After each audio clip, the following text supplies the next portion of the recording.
Make sure you subscribe here, subscribe here, comment and subscribe.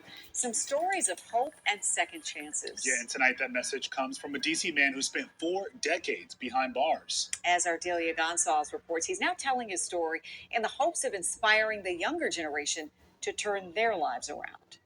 According to DC police, 363 young people were arrested for violent crimes in the first 6 months of 2023. Went in prison when I was basically 16, going on 17. Raymond Garrett was arrested as a teenager too. He was charged with murder, found guilty, and spent the next 40 years in federal prison. There's no retirement plan at all in being a criminal.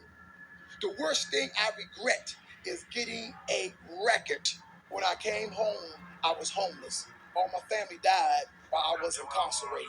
The hardest part for me was learning technology. It took me a year to learn how to use the cell phone. But Garrett went from learning how to use a cell phone to earning a college degree. Finding faith in education behind bars, he later got his bachelor's in business management at University of the District of Columbia.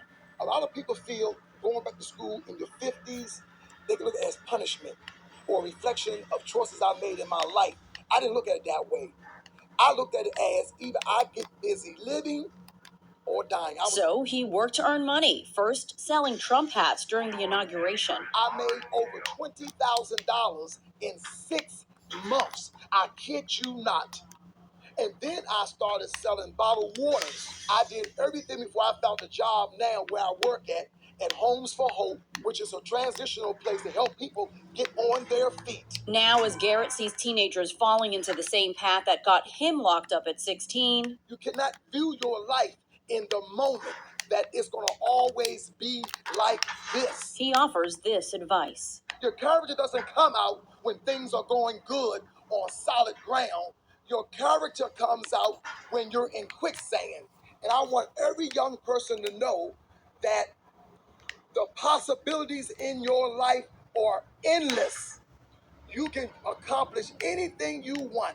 It's not where you start, it's where you end and direction you're going. Delia Gonzalez, WUSA 9.